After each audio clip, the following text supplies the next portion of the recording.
listening to OZEV Radio and TV. Good evening, ladies and gentlemen. Welcome to the show Fresh Start. I am your boy, Pius Fusi. Thanks for joining. I hope that this brings you something that you can start life with. It's a fresh start. So we're going to start by defining time, by answering the question, how far is 1 second ahead? The answer is very simple. The next second is a distant future.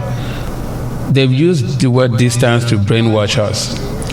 When you hear distance, you think far ahead. When you hear future, you think days, weeks ahead.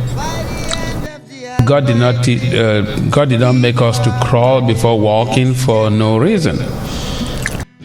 So the next second is that distant future without guarantees. When from birth to death, let's bring it to the breath when we breathe in and out. When we are born, the child breathes in to jumpstart life. When we die, we breathe out. So is it fair then to say that the essence of an entire lifetime from birth to death is one breath? So bring it to the present while we're alive. When you breathe in and breathe out, you may not have the opportunity to breathe back in. So that would be an entire lifetime when you breathe in and out. So the question is, how do you use that one breath? When you breathe in and you are alive, and an enemy is standing in front of you, you didn't even make them your enemy. Do you say, I love you, I forgive you? Or do you give them a barrage of curses? Do you breathe in and give them a handshake of peace? Or you breathe in and give them a big blow or punch because you're bigger and then you can hit them and beat them up? So if truly there's a life after death, when you do good in every second, it feels good. So if you die and there's truly a heaven after death, it becomes a win-win situation. So that one breath is all we have. Some people say, oh, he called me names, she called me names. But once we know that we just have one breath that's entitled to us, and that's all we have, that's reality, we will not waste it on that. You quickly say, oh, I'm so sorry, so that I can get back to spending your time wisely. I'll give you an example. Family time is very important. When family sits at the dining table, you're celebrating your life's hard work. It should be a feast. So the parents are sitting there, the children are all sitting around the table, and boom, news, breaking news. There's an oil spill in the Gulf. Gas prices will go up. So the head of the household, the father says, hey, turn on the TV. So everybody's busy trying to hear what's on the television. I am not by any means saying don't watch the news, don't follow the news.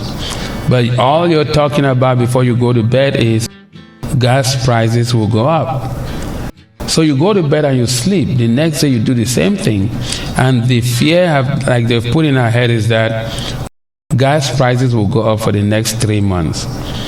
But the funniest thing is that in those 3 months, nobody actually packs their car down for lack of gas. So the family time that you could have been spending at the dinner table, a feast, checking on each other, you wasted talking about something that was irrelevant. There are people who are paid to take care of the spill and deal with that. So that brings us to defining what is the world. W-O-R-L-D, the world. So to me, Pius Fusi, the world is the space that you occupy at a particular time. So if the space that you occupy at a particular time, so if that's the case, then in every breath you want to maximize that space. You can only have control over that space. It's as far as your eyes can see, as far as you can hear.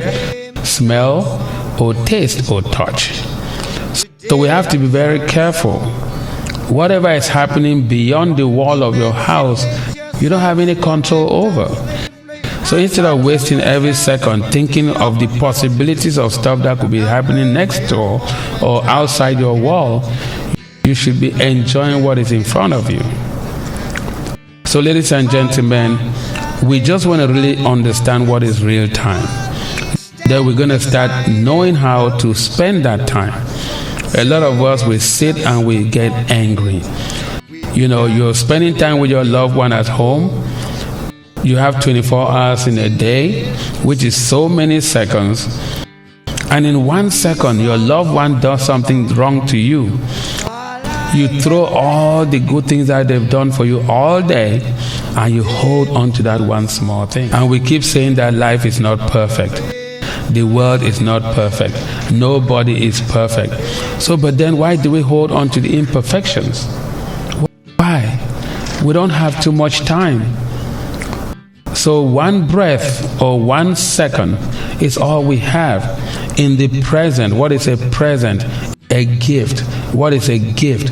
Something you enjoy.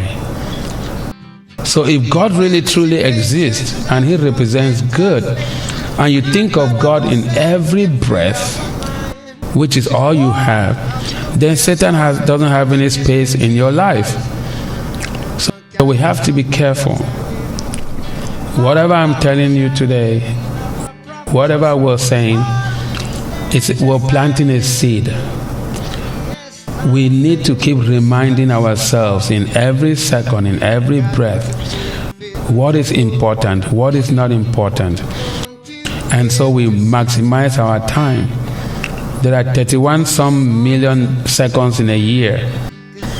How much can you accomplish if you take 1 second at a time? You maximize every second. The only time you really shouldn't be worried about is when you're sleeping. But when you wake up, the first thing that comes in your mind is, yay, another beautiful day. The negative things will always be there. So we should stop holding on to the negative things and keep holding on to the positive, celebrating 1 second at a time. Celebrating 1 second at a time. And when you're positive things come your way. When you're positive, you recognize the negative things coming your way, then you will be able to push them away so that you can maintain the good, the positive, the peace, the love, kindness. You radiate all these things that we all dream and pray for. So ladies and gentlemen, we are really trying to know what is real time. Once we know what is real time, then we will know how to use the time. So again, this is Pius Fusi, the host of Fresh Start. There's a book on Amazon. The title is How Far is 1 Second Ahead? I have a copy here. You can check it out on Amazon, Barnes & Nobles. Get a copy. It's a great reference. Whenever you're going through a rough time, pick it up, open any page, and you're going to find the solution to your problem, which is ignore the negative and enjoy the positive. Thank you so much for watching, and see you next time.